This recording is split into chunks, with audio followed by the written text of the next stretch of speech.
Mirdula, with your permission, we'll start. And Sure, Professor sure. Gill, he's the chair. We need his permission Yes. to start. Professor Gill, who can start? Yeah, we can start.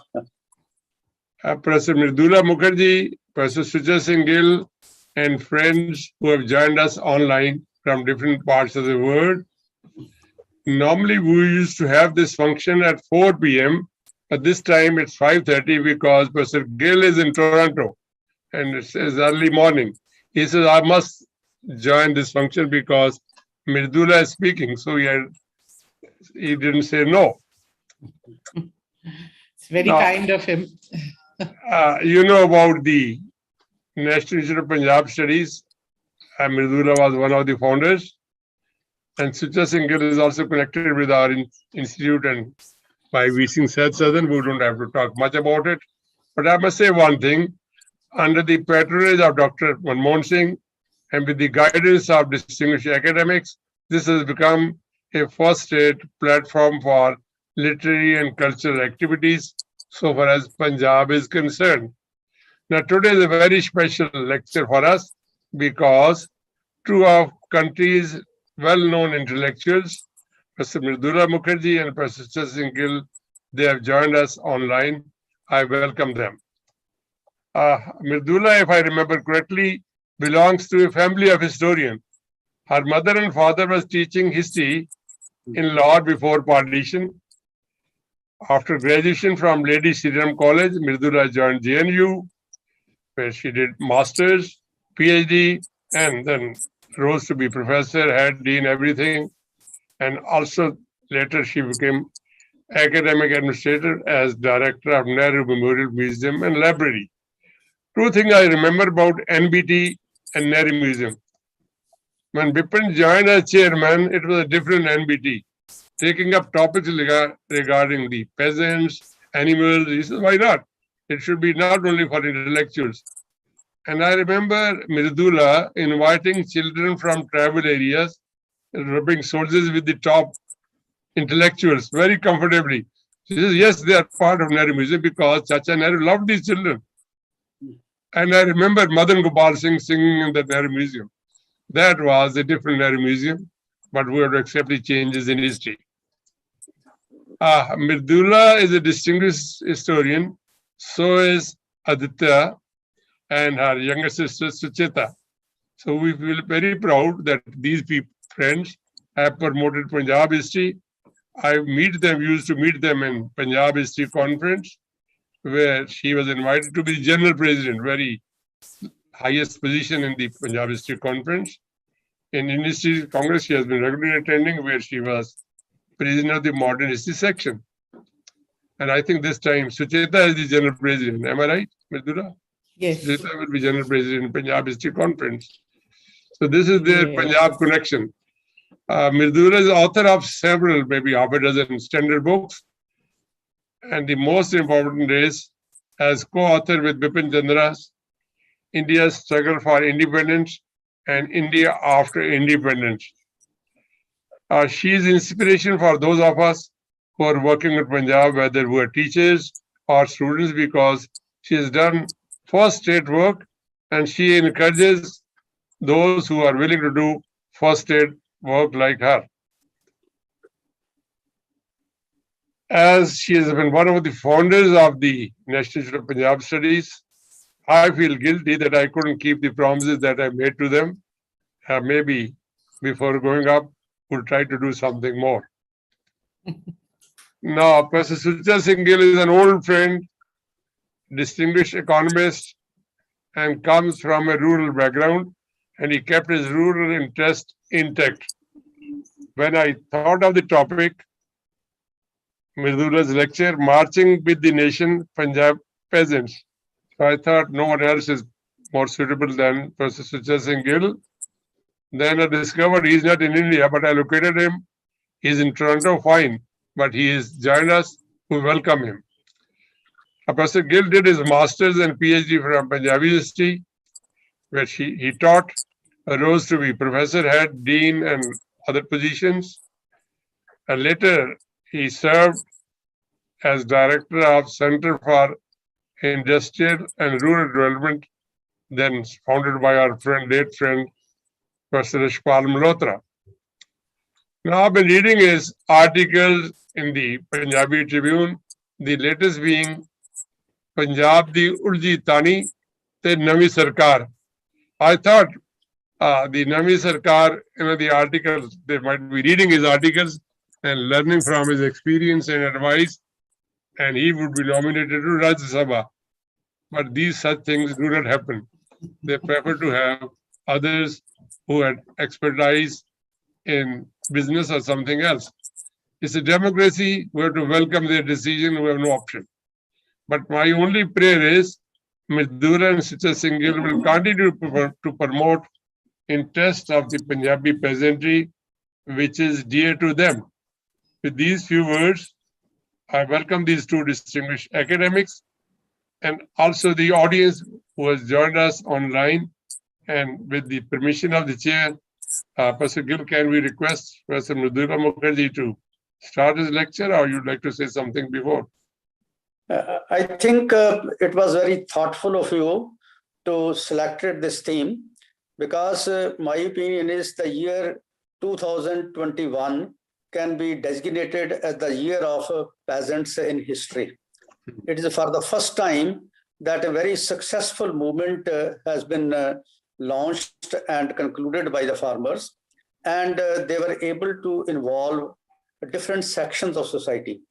And they have challenged the thesis that the peasants will vanish from history, but they have re-established the thesis that peasant can never be vanished from the history. They will continue to be there so long as human race exists, because human race needs a food, and food will be produced by farmers.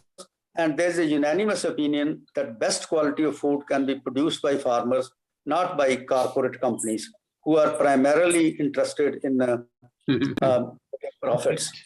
The farmers are also the saviors of the environment. Companies are destroyer of the environment. So a human race is to exist, the peasant must exist. And therefore, I think the topic of today's lecture is very relevant, and we need to re-examine the peasant's role in the history. And Mridula is a very learned person, and she will be able to enlighten all of us. So with these words, I request Professor Mridula Mukherjee to start her lecture and enlighten us. Thank you. Welcome, Mridula. Thank you so much, Mohinder and Sucha Singh ji. We all go back a long way, and it's good to remember that the mutual, common point between all of us was Professor Bipin Chandra. That's right. My teacher and guide and mentor, and also Mohinder's supervisor and mentor. I think Mohinder was his first PhD, and Bipin always had fantastic stories to tell us about his own first attempt at guiding. And Sucha Singh ji also, I remember meeting him in Patiala with Professor Bipin Chandra in the 70s. When he was there. At that time, I remember Nirmal Azad was also there. Right. And we had come there and we had met all of you. So this is also an opportunity to revive very good old memories of good times, of positive times when we were looking forward to very progressive futures. Yeah. And I think we need that in order to recharge our batteries and keep going.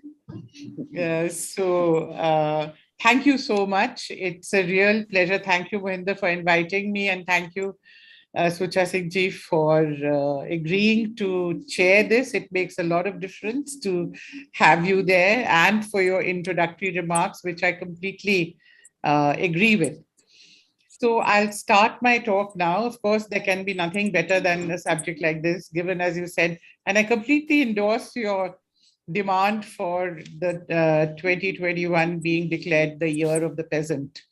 And also let's remember, this is just exactly 100 years after the first non-cooperation movement, the Akali movement, which were the first movements in India which mobilized peasants on a mass scale. So it's very interesting that exactly a century later, we have these massive popular peasant mobilizations in this country.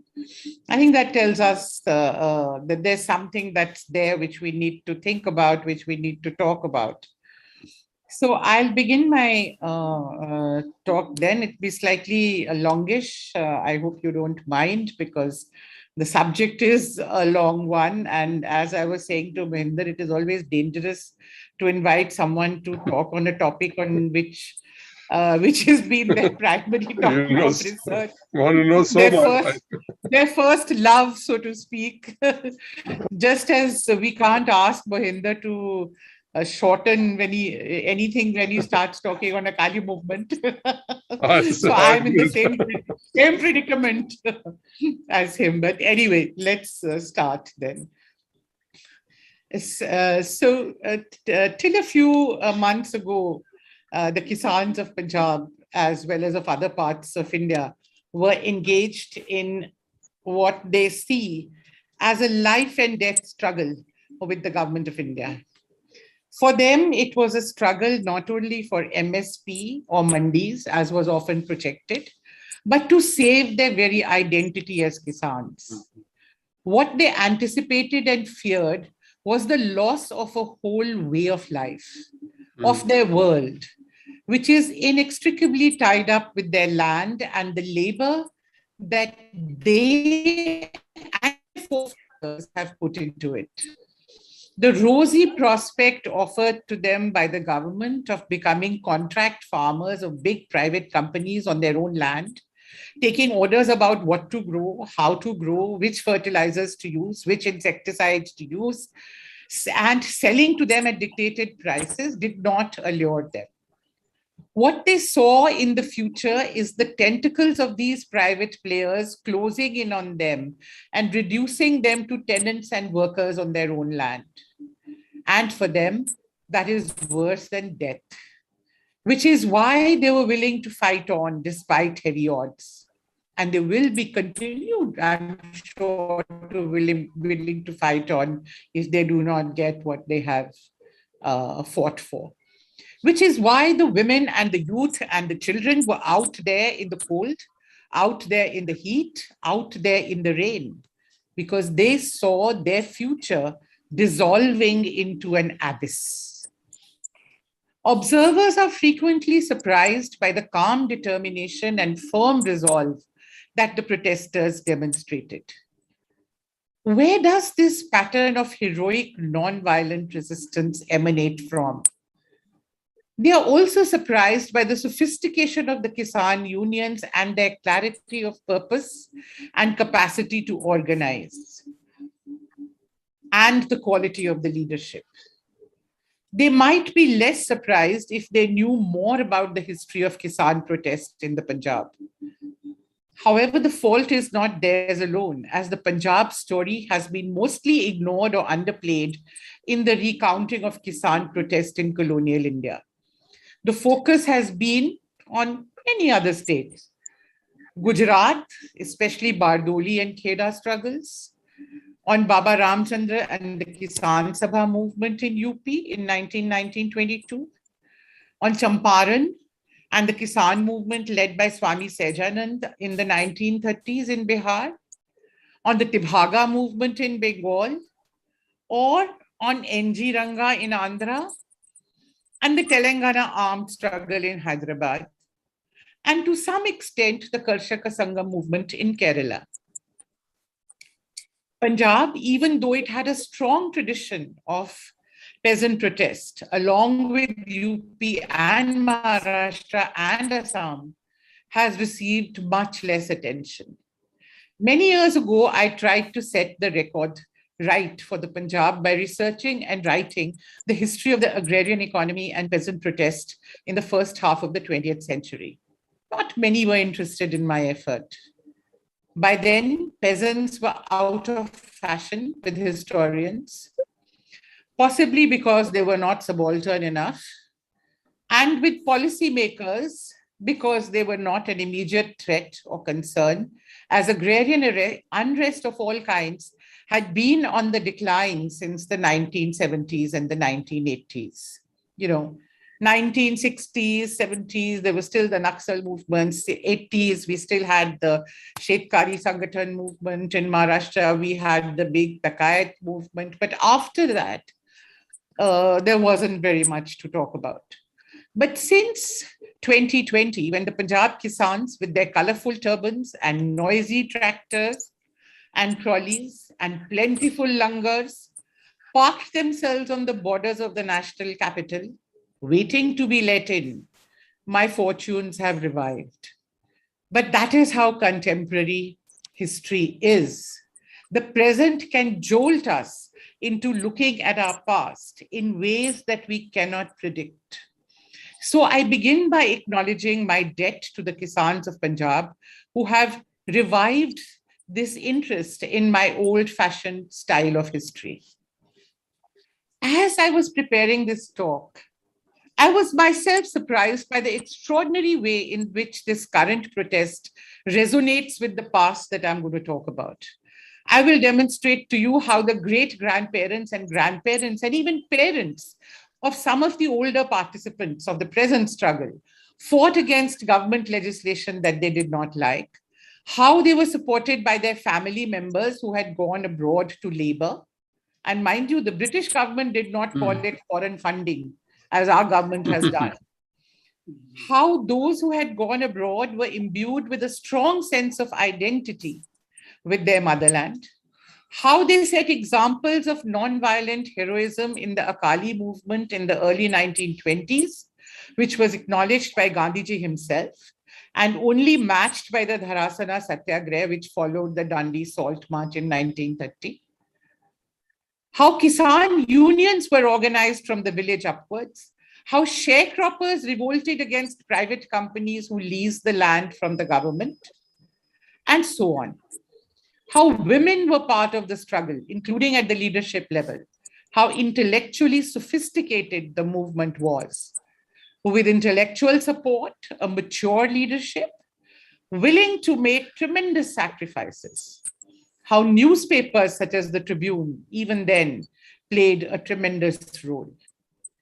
In this lecture, I will attempt to show how, beginning in 1907 with the Swadeshi movement or the Pagdi Sambhalo Jatta movement, as it was popularly called in the Punjab, the tradition of peasant or Kisan protest was strengthened by the Gadar movement of 1914-15, the Akali movement from 20 to 25, the activities of the Kirti Kisan Party and Naujawan Bharat Sabha founded by Bhagat Singh in the late 1920s, the major national struggles such as the civil disobedience movement of 1930 to 32, the Kisan Sabha movements of peasants against high land revenue and water rates and against indebtedness during the period 1931 to 36, of sharecroppers against exorbitant rent demands of private companies and landlords in 1938-39 in Nilibar and Montgomery, of peasants of Amritsar and Lahore in the Uche Pulla Morcha and the Lahore Kisan Morcha against attempts to enhance revenue in the new land settlements in 1938 and 39, the Muzara or tenants movement in Patiala from 37 to 53, the anti-war and individual civil disobedience movements from 1939 to 41, the Quit India movement in 42, and the pro-INA soldiers movement in the post-war years. Just the list, as you can see, is so long. Imagine when I fill in the blanks and fill in the gaps, what a long story this is of peasant protest in the Punjab.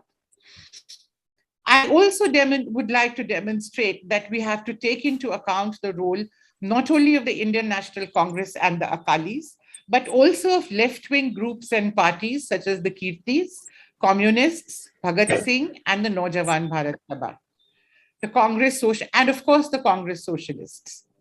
There would of course be regional variations in this picture, with the greatest strength of the movement being visible in the central districts, most of which constitute present-day Indian Punjab, followed by the southeastern Punjab part, which is Haryana today.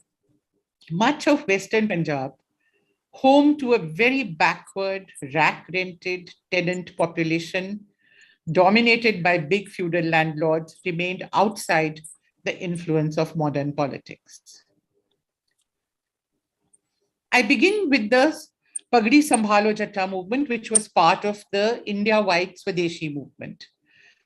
The origins of the tradition of what I have called heroic, non-violent resistance in Punjab can be traced back to the Pagdi Sambhalo Jatta movement of 1907, which the British referred to as the Punjab disturbances. And as I said, it was part of the nationwide Swadeshi movement. The Swadeshi movement had begun as a protest against the partition of Bengal in 1905, but it soon spread to other parts of the country. It was particularly strong in Bombay and Punjab.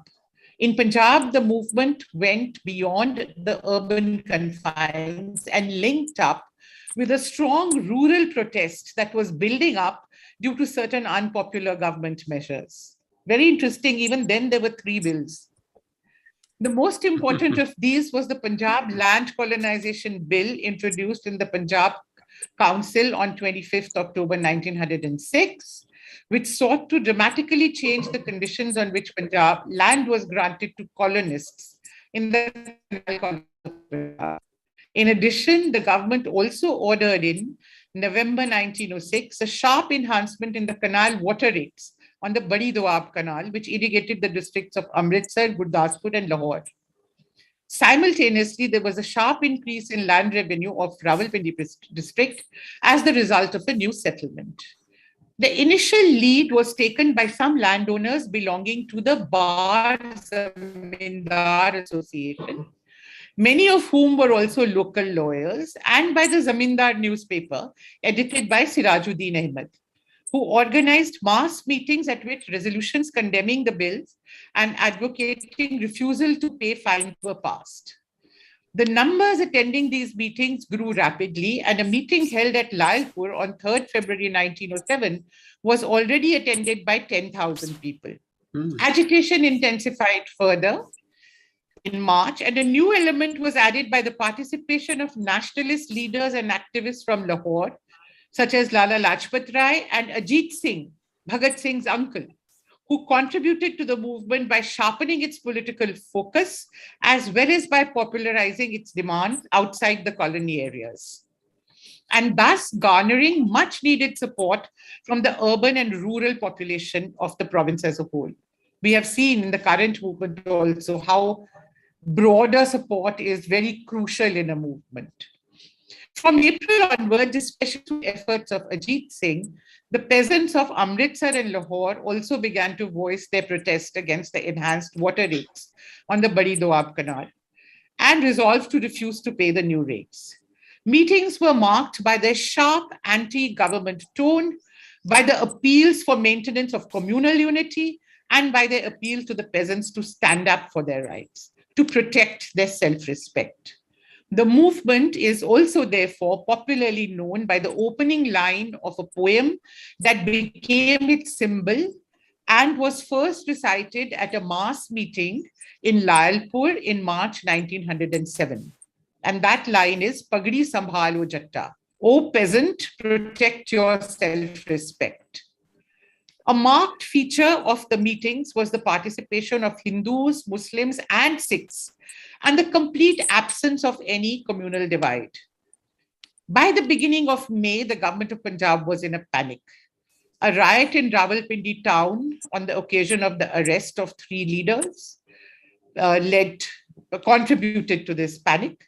Reports of disaffection spreading among soldiers and ex-soldiers further contributed to the alarmist atmosphere, and the repression began in earnest. Lala Lajpat Rai and Ajit Singh, who were considered to be the chief conspirators, were deported in May and June, respectively, to Burma. Meetings were banned in 5 districts. The press was gagged. Incitement to non-payment of government dues made a penal offense. Simultaneously, however, independent inquiries directed by Lord Kitchener, the commander-in-chief, and conducted by army officers in the affected districts convinced the government of India that the unrest could not be contained without a retreat on the colonization bill and on the water rates enhancement, and that its repercussions on the loyalty of the soldiers could be serious. It didn't take a whole year for the British government to respond. They did it fairly quickly. The colonization bill was thus vetoed by the Viceroy, and the Punjab government withdrew the enhancement of the water rates. In November, Lajpat Rai and Ajit Singh were also released. An official inquiry established that the agitation against the enhancement of water rates was largely justified, and the colonization bill that was finally enacted in 1912 was free of almost all the objections raised to its precursor of 1906. The agitation of 1907 demonstrated that the proverbial loyalty of the Punjabi peasants, a loyalty that was essential if the peasant communities were to continue to be designated as martial races, from which a major component of the British Indian Army was recruited, could no longer be taken for granted. It would have to be continually monitored and actively maintained. It was Ajit Singh who was the most active in trying to integrate the various sectors of the 1907 agitation and who gave it a sharp political edge, who emerged as the big hero of 1907. This link that was forged between the assertive nationalism found in the towns and the peasant struggle for their rights in 1907 continued to inspire later generations of political activists, who in turn ensured that the experience of 1907 remained alive in popular memory as a symbol of heroic, non-violent peasant protest and secular nationalism. I now come to the Gadar movement. This was the next important movement which had a far-reaching impact on the peasants of Punjab. This movement was located in the years 1914-15. It originated among Indian immigrants on the west coast of North America, vast majority of whom were from small-holding Sikh peasant families of central Punjab, but also included Indian students and political exiles living in the USA. It got its name from a weekly paper, the Gadar, that was brought out from November 1913 by a group of political activists led by Lala Hardayal, an Indian revolutionary who was in political exile. The paper obviously answered a deeply felt need among immigrant Indian communities and was avidly read not only in North America, but also in the Philippines, the Malay states, in China, in Hong Kong, in Singapore, in Burma, in Trinidad, in the Honduras, etc. But perhaps the most powerful impact was made by the poems that appeared in the Gadar, soon collected and published as Gadar Di Gunj, a booklet, and distributed free of cost. These poems were marked as much by their secular tone as by their revolutionary zeal. They made the Punjabi aware of his loyalist past, made him feel ashamed of it, and challenged him to atone for it in the name of his earlier traditions of resistance to oppression. While the Gadar was spreading the message of revolt, the events surrounding the fateful voyage of the Komagata Maru further inflamed immigrant passions. I will not go into the details of that. The outbreak of the First World War had also placed the Gadar leaders in a dilemma. This was the opportunity they had been waiting for, since it was obvious that the best time for a revolt in India was when the British had their hands full with the war. But organizationally, they were not yet ready. In India, their organization was almost non-existent, and they also had no arms. Despite these limitations, however, the Gadar leadership gave the call for a war on the British. Indians abroad were asked to return home. Lack of time and organization were to be made up by zeal and lack of arms by organizing mutinies in the Indian army. That was the plan. Now, the remarkable fact was that 8,000 Indians actually heeded the call and returned home. And the vast majority of these were Punjabi Sikhs of peasant background. That's why I include it in the list of peasant protest. The government of India was, however, better prepared and systematically intercepted the returning immigrants, separated what they call the dangerous ones and interned them or restricted their movements. A few of the dangerous ones escaped detection and they tried their best, toured the villages, addressed gatherings at melas and festivals, but to not much effect. The British had succeeded in penetrating the organization up to the highest level. Most of the leaders were arrested and severe repression launched. Conspiracy trials led to the execution of 45 Gadar revolutionaries, many of them very young, like Kartar Singh Saraba, a young boy of 18, and to long years of imprisonment for over 200 others. One of the worst repressions was faced by the Gadar movement. Should we therefore conclude that the Gadarites fought in vain? The success or failure of a political movement is not always to be measured in terms of its achievement of stated objectives. By that measure, all the major national struggles of the freedom struggle, whether of 1920, 22, civil disobedience movement 30 to 32, or 1942, would have to be classified as failures, since none of them culminated in Indian independence.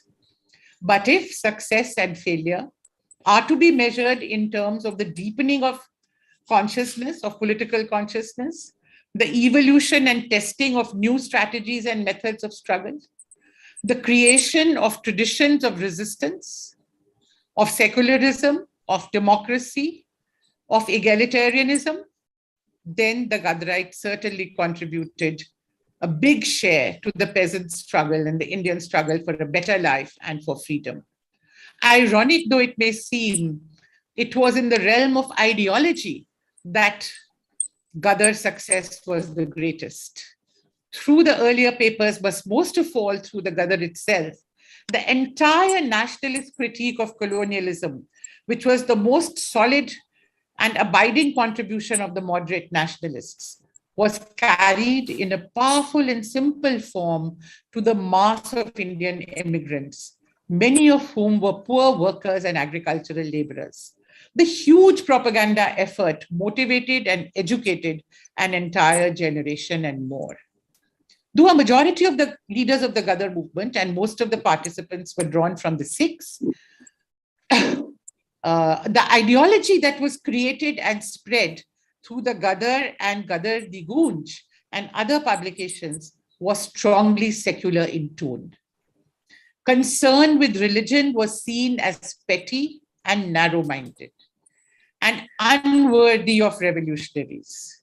This was not mere brave talk, as was seen by the ease with which leaders belonging to different religions and regions were accepted by the movement.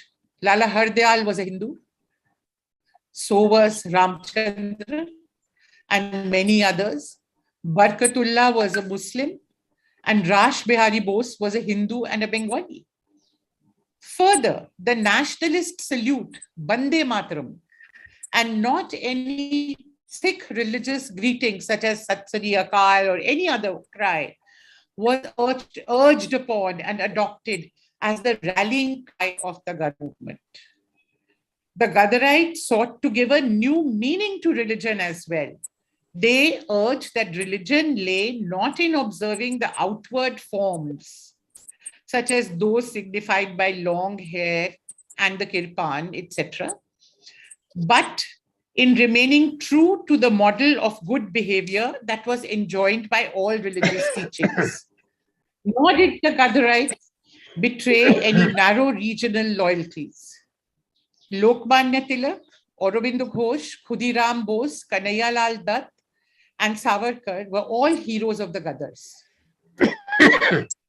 In the words of Sohan Singh Bhakna, who later became a major peasant and communist leader, I quote him, "We were not Sikhs or Punjabis. Our religion was patriotism." That's why I titled this talk, Marching with the Nation. These peasants were struggling for Indian freedom, no less. Also deeply influenced as he was by the anarchist and syndicalist movements and even by socialist ideas, Hardyal imparted to the movement an egalitarian ideology.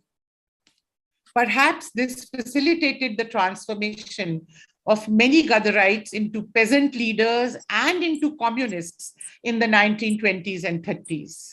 In fact, it is in the late 20s and 30s that the few surviving Gadarites helped lay the foundations of a secular, national and peasant movement in Punjab. They were popularly called Gadari Babas, and their word was law. A chit or a letter from any one Gadari Baba carried anywhere was like an order that had to be obeyed. I now come to the Akali movement of 1920 to 25. The Akali movement, or the movement for the reform of the Sikh shrines or gurdwaras, which lasted from 1920 to 25, was of profound significance, as it was the harbinger of a democratic, anti-feudal and anti-imperialist consciousness among the vast mass of the Sikh peasantry of central Punjab. Its central aim that gurdwaras must be managed by popularly elected representatives of the Sikhs and not by the corrupt feudal-style mahants or priests, or by the government or its representatives, though obviously religious in form, had a clear democratic and anti-feudal message. And as the struggle developed and the British lined up behind the loyalist priests, the anti-imperialist focus of the movement also grew sharper. The growing anger against the Mahants among the Sikh nationalists and reformers came to a boiling point first when the priests of the Golden Temple at Amritsar declared Gadar revolutionaries as fallen Sikhs or renegades. And then when they specially honored the notorious General Dyer, who was responsible for the Jallianwala Bagh massacre, and even declared him a Sikh. The movement began in 1920 with the organization of jathas or groups of volunteers whose task was to liberate the gurdwaras from the control of the mahants and government-appointed managers. Let me also point out here that the term jathas and the form of organization was contributed to the freedom struggle by the Akali movement. And this became very popular later on in the whole movement as a whole, all over India. The government had not yet decided on a clear-cut policy. Consequently, not wanting to alienate the reformers at its stage, it allowed the control of many gurdwaras to fall into the hands of reformers. Encouraged by these early successes, the movement surged forward because they had gained control of the Golden Temple and the Akal Takht. The Mahant of the Gurdwara at Nankana, Guru Nanak's birthplace, however, had different ideas. When a Jatha of Akali volunteers entered the Gurdwara on 21st February 1921 to pray, he ordered his band of 500 armed mercenaries to open fire and attack the Jatha. Nearly 100 Akalis were killed in the process. And the incident immediately attracted nationwide attention. Akalis succeeded in wresting control of the Gurdwara by continuing to send Jathas, but the experience had transformed the perceptions of the nature of the struggle. After this, the Akali movement moved closer to the ongoing non-cooperation movement and not only adopted many items of its program, such as boycott of British goods and liquor and setting up of panchayats, but also accepted its emphasis on non-violence. In 1922 August, a confrontation developed between Akalis and the Mahant of Guru Ka Bagh Gurdwara near Amritsar over control of lands attached to the Gurdwara. This is another heroic struggle. Government arrested 4,000 Akalis, but then changed track and decided to order the beating up of Jathas with lathis. In subsequent days, Guru Ka Bagh Morcha was witness to the most harrowing scenes of police brutality and the most heroic examples of non-violent resistance. Countrywide condemnation followed and the government was forced to retreat.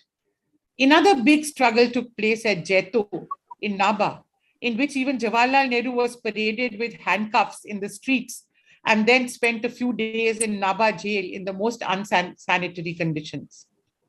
The Akali movement culminated in the passing of the Gurdwara Reform Act in 1925, which gave control over Gurdwaras to an elected body.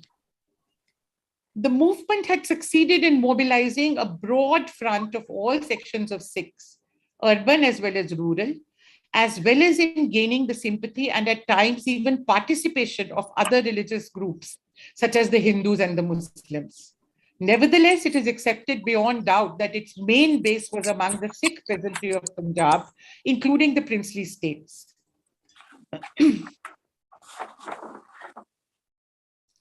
The scale of this mobilization was impressive indeed. All told, 30,000 went to jail. Mind you, in whole non-cooperation movement, about 90,000 people went to jail. And just in Punjab, in Akali movement, 30,000 people go to jail. And of these, the vast majority were peasants. Besides these activists, there were obviously thousands who participated by feeding the jathas, making contributions, attending meetings, etc. Main strength of the movement was in the districts of Lahore, Amritsar, Shekhupura, Gurdaspur, Jalandhar, Hoshiarpur and Lalpur, as also the princely states of Kapurthala, Patiala and Naba, all in central Punjab. The significance of the politicization achieved by the Akali movement becomes immediately apparent when we find that it is this area which was to remain the main base of the subsequent national and peasant struggles. To a large extent, this is true of the recent struggle of the peasants of Punjab as well, which we have just witnessed in the last 2 years. A new phenomenon that we have to look at now very briefly is the emergence of left-wing groups and parties. This happened as in the rest of the country. The 20s were witness to the emergence of these new currents, and largely under the influence of the Russian Revolution, which had fired the imagination of many young people. On April 12th, 1928, the Kirti Kisan Party was founded in Amritsar. The emergence of this party also coincided with the revival of the Naujawan Bharat Sabha, originally founded in Lahore in March 1926 by a group of radical youth, Bhagat Singh, Sukhdev, Bhagwati Charan Vora and Ramkishan, influenced by the revolutionary movement led by the Hindustan Republican Association, which was a forum for the mass organization of youth. And immediately following this, we come to the anti-Simon Commission protest, which holds a great significance in the history of Punjab. Following the lull, after the lull following the end of the non-cooperation at Akali movements, political activity revived with the coming of the all-white Simon Commission. When this commission reached Lahore, a very successful demonstration was organized against it on 30th October 1928, with Lala Lajpat Rai at its head. A vicious lathi charge by the police on the demonstration led to injuries to many of the senior leaders, and Lala Lajpat Rai succumbed to these on the 17th of November 1928. This led to a mass outrage in Punjab, and his death was avenged by Bhagat Singh and his comrades of the Naujawan Bharat Sabha. A youth organization, I have already mentioned, whose members had earlier denounced Lajpat Rai in the strongest terms for his communal outlook. But now they said, it is not the communalist Lajpat Rai that the British have killed, it is the nationalist Lajpat Rai that the British have killed. And they decided to avenge his death. They shot dead on December 17th, a white police official they suspected had been responsible for his death. A new atmosphere reflective of a new wave of struggle had been born. And throughout 1929, nationalist feeling was on the upswing. And this affected the rural masses as well. We now come to the Lahore session of the Indian National Congress, again, very important in the history of Punjab and in the history of India, which was held in the last week of 1929, which declared complete independence as the aim of the Congress and also resolved upon a movement of civil disobedience to be launched shortly. The tone of the new stage was reflected in Jawaharlal Nehru's declaration in his presidential address to the Lahore Congress. He became president for the first time at the very young age of 40. I quote Nehru, "I must frankly confess that I'm a socialist and a Republican, and I'm no believer in kings and princes or in the order which produces the modern kings of industry, who have greater power over the lives and fortunes of men than even the kings of old, and whose methods are as predatory as that of the old feudal aristocracy." The decision at Lahore that a mass campaign of civil disobedience would soon be inaugurated immediately resulted in a flurry of activity all over the province. And the rural areas were soon alive with a whole variety of agitations and mobilization. Naujawan Bharat Sabha, Kirti Kisan Party, their cadres, Gandhians, all kinds of nationalists were very active and roaming around the countryside, Akalis included. However, a common point among almost all the propaganda effort was that civil disobedience meant non-payment of taxes to the government and that peasants should get ready for this. Another very important feature was the sharply secular tone of the propaganda, absence of any appeal to religious sentiment. And this was true of leftists and non-leftists. On the contrary, the necessity of communal amity and special efforts to get Muslims into the movement was invariably stressed. As we all know, the civil disobedience movement was launched on the 6th of April by Gandhiji by picking up a fistful of salt at Dandi on the Arabian Sea coast. On 15th May 1930, the Congress Working Committee gave permission to the PCCs to begin the campaign of non-payment of land revenue wherever they thought fit.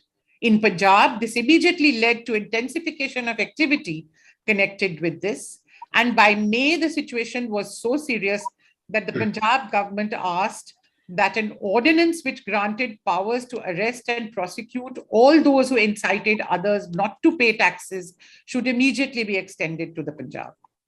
The powers under this ordinance were then freely used by the district authorities, and 800 persons were immediately arrested under this unlawful instigation ordinance, of which 737 were actually convicted. And these arrests were only of those instigating others not to pay and not of those, that is of the cadre and the volunteers, not of the peasants who were going to be affected by this. In fact, there were very high chances of this movement taking off till July 1930.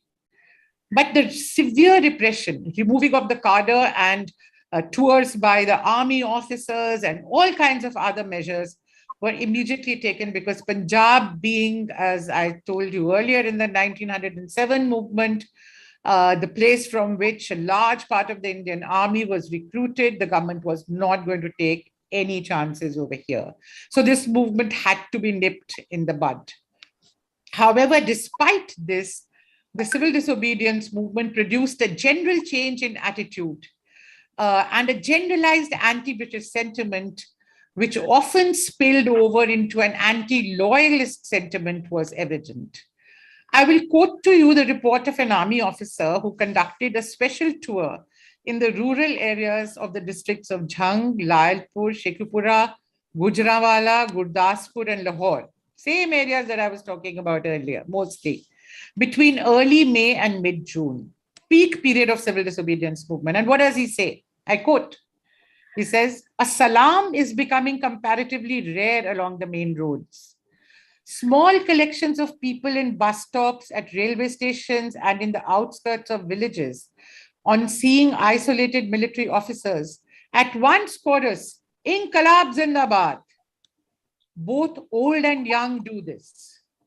The fate of the old soldier and of other loyalists, of whom, as you know, there were many in Punjab, in many villages is deplorable and elicits my deepest sympathy. Another illustration of the new spirit was the refusal of villagers to continue to perform begar or forced labor and give free supplies to officials, a refusal which led to serious clashes in a number of cases. A famous village was that of Jhaman or Jhaman in the district of Lahore, which had a mixed Hindu, Muslim and Sikh population, and where the Congress had been very active, and it was supposed to be a nationalist garh or a fort. And once the activities picked up and regular daily meetings were held and neighboring villages, people also started coming there, the government took very firm action and special police was dispatched to the village, but it faced a total social boycott. However, additional police was sent and they beat up the villagers, including the women, whoever remained non-violent. More than 100 were injured. Troops with machine guns were then sent to the village, and aeroplanes were made to fly overhead to frighten the village. The village was completely blockaded. Neighbors who wanted to go there to show solidarity were not allowed to. Goods were forcibly seized, houses taken over, people tied to charpais and made to stand in the hot June sun. Despite all this repression, a month later, the villagers were still refusing to let the policemen grind their grain at the flour mills. मतलब उनका आटा जो है वहाँ चक्की पे नहीं पीसने दिया जा रहा था. A qualitative change came over the political atmosphere in the province once the national leaders were released in January 31 and the process of negotiation between Congress and the government began. Loyalists were disheartened, nationalists jubilant, and these feelings increased once the Gandhi-Irwin Pact was signed. The governor of Punjab described this in the following words. The atmosphere, he said, that was there when the release of political prisoners took place. I quote, "The moment leaders began to be released, tremendous meetings and processions were organized and are daily still taking place to greet them. The numbers attending meetings and processions have been very large in Lahore and to some extent in Amritsar. In some districts of southeastern Punjab or present-day Haryana, such as Rohtak, Hisar, Karnal, attempts were made to set up parallel governments with Congress thanedars appointed for each thana. And they would hold public meetings in every large village every Sunday. Thus, the civil disobedience movement, with its emphasis on the defiance of laws and of the authority of the state, undoubtedly furthered and strengthened the process of the building up of the self-confidence, dignity, and capacity to resist oppression. The poor villagers could now refuse to give free supplies to the police, refuse to perform begar, and preferred to get beaten up rather than submit. This was unthinkable and unheard of a few years earlier. The cool determination with which the Congress volunteers offered arrest and accepted beatings, the careless abandon with which the youth of the Naujawan Bharat Sabha challenged the state and even laid down their lives, the tireless consistency of which the Gadarite Kirtis, who had abandoned the charms of the West for the sake of their motherland, propagated the message of Mazdoor Kisan Raj, despite continuous repression through detentions, internments, and confiscations, could not but help to straighten the backs that had been kept bent for long with hard toil, servility, and fear. I will have to do a kind of a survey now because time is running short. I think I've already taken about 40 minutes. I will just give you an overview of some of the movements and a slightly longer account of the others. But I do want to mention, at least in a few lines, the whole landscape of peasant struggles in the 30s. See, the period that I have talked about till now, ending with the civil disobedience movement, clearly had created now a firm ground. As I said, the sense of the sense of dignity, the sense of capacity to resist had all now come to the peasants. So what we get now is very powerful movements in the periods where there is no big national struggle happening. And I think that is very important.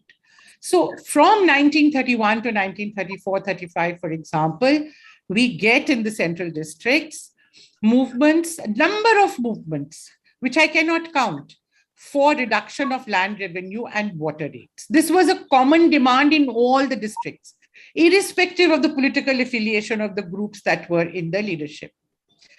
There were also demands for assessment to be made on the basis of income tax. There were also demands for the release of political prisoners, especially the prisoners of the Gadar conspiracy cases. So there was always a political edge to these demands. They were not pure economic demands. Thus, by the middle of 1934, the government is saying, the phrase it uses is, rural agitation on communist lines has established itself in central Punjab.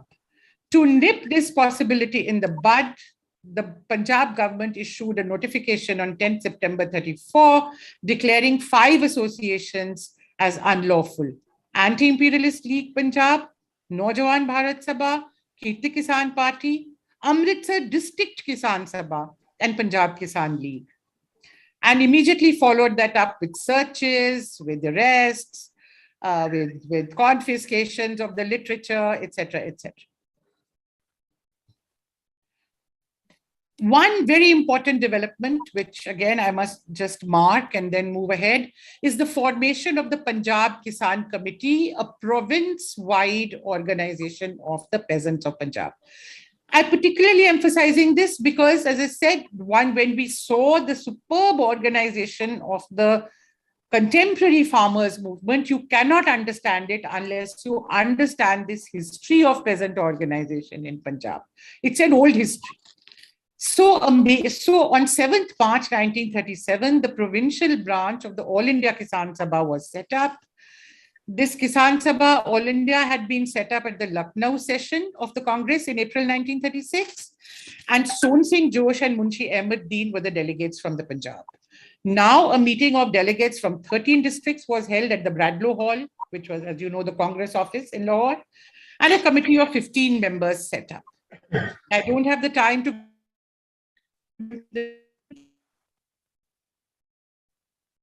Jwala Singh, an old Gadarite, BPL Bedi, father of our Kabir Bedi, Kartar Singh Gill, who was a Moscow-trained Gadar Kirti activist, and so many others whom I have no space or time to mention just now. And it was now this Punjab Kisan Committee that conducted the movement in the next few years, the Kisan movement in the next few years in Punjab. And here again, I would just like to say that a very important role was also played by the election campaign of 1936-7, in which Jawaharlal Nehru was the main figure who went all over India mobilizing the people of India in this. But what was very important for Punjab was that he made 2 very significant visits to Punjab, where he talked about how he believed in socialism in the scientific economic sense, and he turned his election campaign into a propaganda tour for socialism. And as a consequence of this, a whole new space was created for the popularization of the socialist ideal and for the functioning of those who were committed to that ideal. And I cannot, since we just talked about what happened a few days back, but a similar story, but with a very big difference, I want to tell you. On the second visit of Nehru to Punjab, which happened at the end of July 37, Harkishan Singh Surjit, who was, as you know, General Secretary of the Communist Party of India, Marxist, and a peasant leader of that time, told us in an interview that we conducted with him that how the government refused to allow them to hold a conference for Jawaharlal Nehru in Bundala, which was his own village, on the village common land, as was the general practice. So Surjit ordered the standing maize crop from 4 acres of his own land to be cut down. And this was a most painful act for a peasant to make way for the conference. The crop was cut, the conference held. Gopal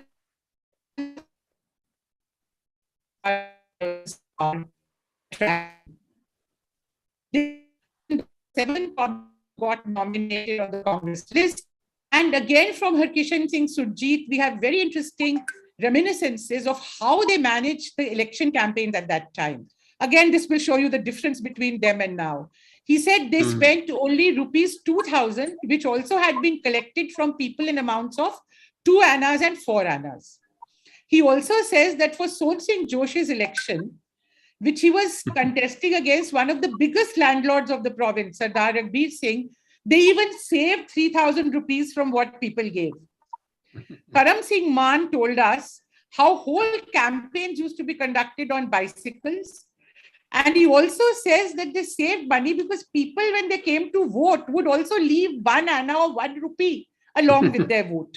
This is the kind of spirit that we had, and the kind of elections that we had, and look where we have reached. I hope that our farmers' movement now will help restore some of that flavor, some of that energy, some of that commitment to us today. Again, very, very briefly, just in a few lines, I would like to say that the period 1937 to 1939 was in many ways the high water mark of peasant upsurge in the Punjab. We had very powerful struggles in Lahore called the Lahore Kisan Morcha. We had the Amritsar Kisan Morcha, which was called the Uchuk Pulda Morcha, which I wanted to talk about a little bit at length, but I've really run out of time. We had tenant struggles in the Nilibar and Montgomery areas. And this is very interesting, some resonances with what's happening now, because many of these areas were leased out by the British government to private companies. And these tenants were actually tenants of these private companies. And they were therefore subjected to double and super exploitation. So many of these movements that happened at this time, big strikes of 40,000 peasants at one time, were against these companies. And so again, there is a history in the Punjab. They know what these big companies are. It is not something that they have to only apprehend. There is a knowledge of what could have happened. And this went on right with the interregnum of the war. It went on right till 1947. At the level of being part of national level struggles, the Punjab peasants were part of the anti-war movement from 1939 to 1940. They were part of the individual civil disobedience movement in a very big way. In fact, in Punjab, they converted it into a mass civil disobedience movement. Especially the left groups were very active in this. They would organize a big public meeting, collect thousands of people from neighboring villages. When the whole audience has assembled, they would bring in the individual satyagrahi, the person who was supposed to offer satyagrah. They would bring him or her disguised, usually in the dress of a woman, through this crowd, bring him onto the stage, and then surrounded by all the activists, he would offer satyagrah. And then the police obviously could not arrest that person because thousands of people would be there. So these were the ways in which the movements were taken to the people, how people were involved in the daily practice of the movement. So I would like to then say that, and mind you, I also want to point out how there was complete unity between the left and non-left forces at this time. For example, communists, socialists, and congressmen, they were all together. In 1939, Son Singh Josh, well-known communist, was General Secretary of the Congress. In 1940, Mia Iftikharuddin, who even if he was not a member of the Communist Party, was very close to the communists, was President of the Punjab Congress. And this is also the impression that, we have got from doing interviews with hundreds of peasant activists, that how at the level of the movement, they were all together. This also tells us how without unity, you cannot win any movement. And that was one of the great things of the current peasant protest as well, that they managed to maintain a unity throughout the period of the movement. Again, in Quit India, the peasants played a role. I don't have the time to go into the complexities, And finally, I would like to just mention that the INA movement, the Indian National Army prisoners, we know when they came out from August 1945, as you know, the Congress was the first to take up the issue of the release of the prisoners in a big way. And in Punjab, there was a tremendous response, first in the towns and then in the rural areas. Because after all, this is one of the recruiting grounds of the army. So as the INA soldiers are returning home, there is a big upsurge. From all accounts, INA heroes returning home were welcomed by crowds whose size and enthusiasm was unparalleled. The train and car in which they traveled were repeatedly stopped by the crowds. Deep malas were lit in their honor, and soldiers were, as they returned to their village, they were treated as heroes who had fought for freedom. I will now conclude after this brief look at the movement of the INA prisoners. I especially focused on this right in the end to show that in a province which was supposed to be known for its huge presence in the army and therefore for its loyalty, it is indeed striking that there was such overwhelming support who in the army parlance, in the army terminology, would be classified as traitors. This testifies to the depth of nationalist sentiment and of secular sentiment because soldiers belong to all religions, and never did that become an issue in this movement. It would perhaps now be possible for us to conclude that by the mid-40s, large sections of the peasants of Punjab had shown that they were politically conscious and willing to struggle and sacrifice for the causes that were dear to them. Many had sacrificed their lives, large numbers had gone to jail, even larger numbers had voted with their feet by trudging miles to attend conferences. By the way, it was common for people to begin 2 days, 3 days earlier to attend a big meeting where Jawaharlal Nehru or Jayaprakash Narayan or some big national leader was coming, because they would walk the distance. They would walk 100 miles to attend a meeting. They had mourned the martyrs, stunned into death-like silence by the hangings of Bhagat Singh, Rajguru and Sukhdev. They had refused to pay taxes or contribute to the war effort and had become shy of joining the army. They rejected well-loved leaders when they made the mistake of supporting the British war effort, as during the Quit India movement, and came out in lakhs to welcome the INA prisoners whom the British regarded as traitors. They had voted for nationalist candidates and even left money along with their votes to show their support. They had contributed grain and cooked for thousands in the langars organized at big conferences.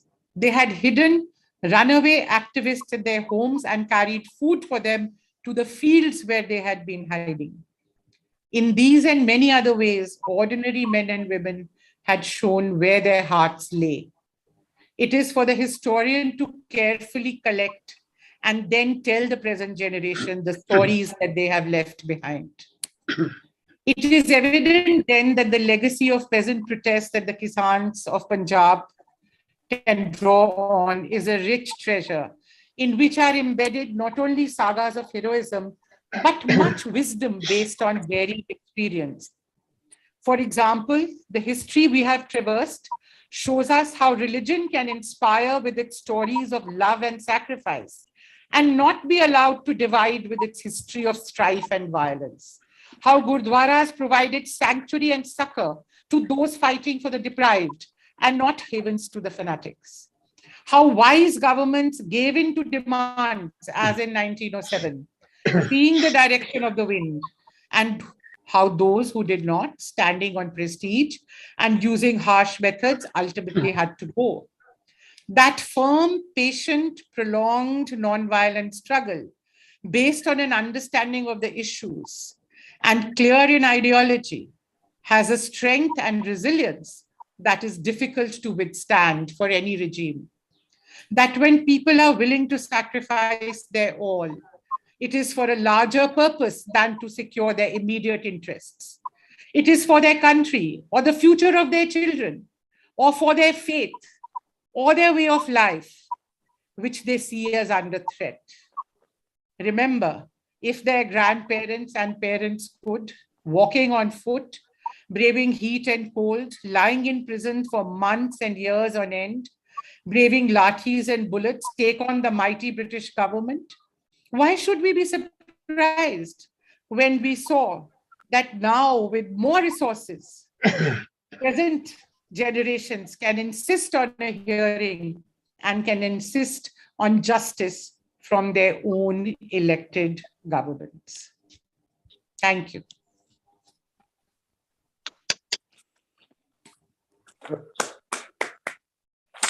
Professor Gill and those in the audience will agree with me. This has been more than a treat.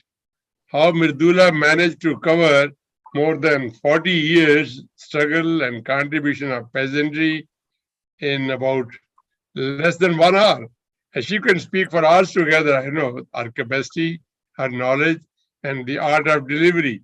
We're really grateful to you, Mridula, for considering our request. And I think I need to get a concession from you. Who would like to transcribe this and publish in the Punjabi Tribune? This has been Savrajveer's demand. I think Sucha Singh is now my witness. Conceded. Okay. So one other, so the larger audience can sort of benefit from the work that we've done on the peasant movement. After this, we request Professor Gill to make his presidential comments. Over to Professor Gill. Thank you, Professor Mahinder Singh. First of all, I must congratulate Mridula Mukherjee for making an excellent presentation and revisiting history of peasant movements in Punjab, which was closely connected with freedom struggle in this country.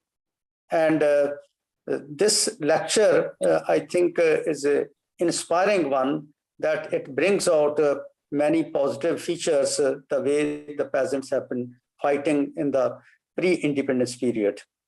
Now, from this, I will pick up that in the post-independence period, we have many successful struggles like Pepsu Majara movement, about which he has made a reference. And then we had a very successful peasant struggle in 59 to 62, 63, that is an anti-batterment levy, which was launched, and Harkishan Sarjeet again was the main prominent leader. And there is a controversy that what kind of movement this was, but still it was a very successful kind of movement. And from this, we find that a new generation of movement had started in the 70s that led to formation of Bharatiya Kisan Union, which is different from the earlier movement dominated by the left parties. So this movement initially started as a non-political party farmers movement. And it had a very strong mobilization in 78 to 83, 84, when temporary jails were created by farmers to imprison the corrupt officials of electricity board, police, and revenue departments. So it was, in fact, a recreation of the movement the way it was done in the earlier, as pointed out. This movement from 78, 79, because I'm not a historian, I'm an economist who has interest in the farmers movement. From 78, 79 onward, this movement has been very active and successful till June 84, when martial law was introduced in Punjab and army was called to storm the Golden Temple. Now, for 1 decade, this movement became dormant, though it was active at the rural areas. And this movement has the distinction that it could not be attacked by the terrorists or by the police because they did not take the side, but they were active on the peasant fronts. But after 92, 93, 94, we find there is a split in the movement and large number of organizations that come up. And when the present struggle started, there was more than 35 organizations which were active in Punjab. Now, not taking much of the time, what I would like to state is that the present movement which took place in 2021 and this has many commonality with the earlier movement. So those commonalities must be specified to relate the past with the present. Because Murtala's lecture about the past and the positive sides of the peasant movement, I think is reflected in the peasant movement also. Because when in September, the Sanjukt Kisan Morcha was organized at the Kamganj Gurdwara, 400 organizations from all India participated. The first resolution which was passed in this movement, this is for the record of historians, was that whatever the provocations may be, when we launch the Morcha in Delhi, it will be non-violent, whatever the provocations may be. And when they moved towards Delhi, near Ambala, they faced water cannons, lathi charges on the wayside, and they served langar to the lathi charging police. Yes. So this Yes. is the That's tradition, interesting. Yes. continuity of the movement Yes. of the past. The movement which is fighting against the repressive government, but it is serving langar to everyone without any Right. distinction. Because in the police department, they have no tradition of feeding the police person, even if they are on longer duty. So Yeah. those policemen who lathi charged the farmer near the Panipat, they were Yeah. fed by farmers from their langar. So this is a very important thing, and they remain Baba non-violent. Nanak. And a long movement Yeah. for 1 year remained non-violent, and this was the decision of the farmer organization. Second thing which was common in this was a kind of unity of left and right. It's very interesting that they were separated. In 80s, a large number of Kisan Sabha leaders were killed by terrorists. But in this movement, what we find that they were together. Now, there was a slogan of long live the revolution, Inqilab Zindabad. This was also accompanied by Jo Bole So Nihal. So this kind of unity of left and right was built by the leaders in the present movement. It was also continuity of the earlier situation. Another aspect of this movement was that it not only mobilized the farmers, it also mobilized agricultural laborers.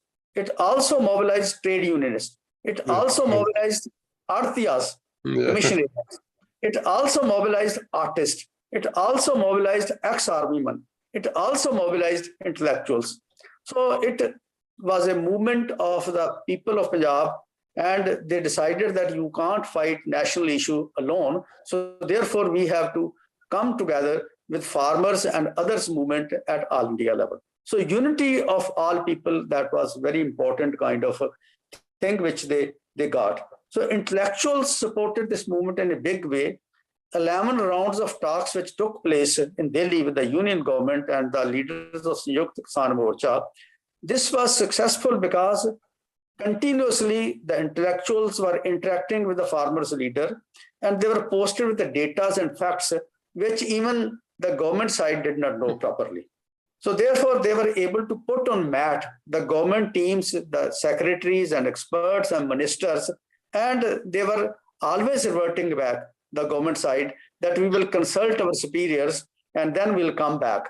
So this is the strength which this movement had over the period of time. Another aspect of this movement was, I think it has a parallel with the earlier movement, that earlier Kisan movement was always associated with the freedom of the country, the independence of this country. So the politics was supported in a large measure of the farmers, and they changed the terms of discourse. The 1907 movement, Pagdi Sambhal Jatta movement, was supported by Congress party. The leaders like Lala Lajpat Rai and Sardar Ajit Singh, they were the political activists, and they were fighting for Hindu, Sikh, Muslim unity.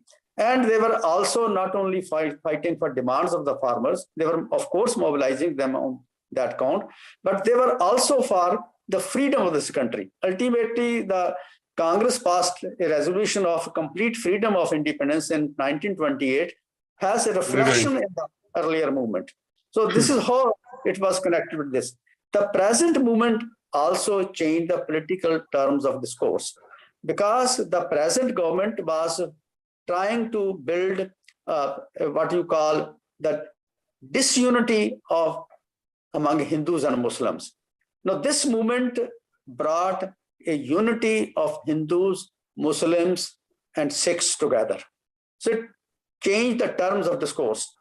And in the present situation, they brought a new term that they are not only to get these three laws withdrawn, they also wanted to rediscover the Republic of India. They thought that the present government was destroying the constitutional basis of this country. And this was also trying to disturb the legacy of the independence struggle.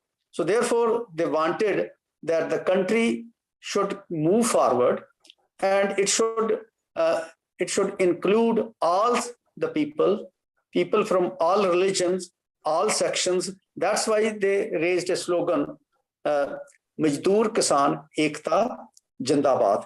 And this kind of slogan you could find in America, in Great Britain, and Canada also. I have seen those things.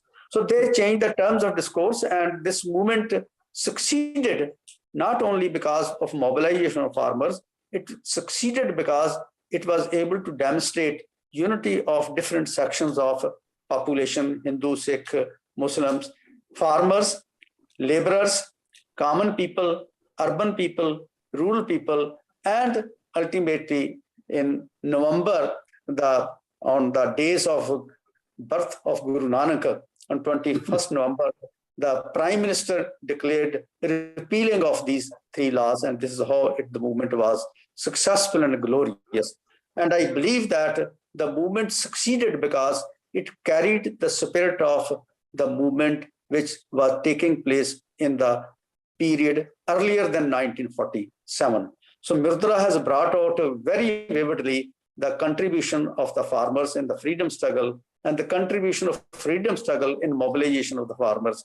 And I think this has been repeated in 2021, and I hope this will continue to be there.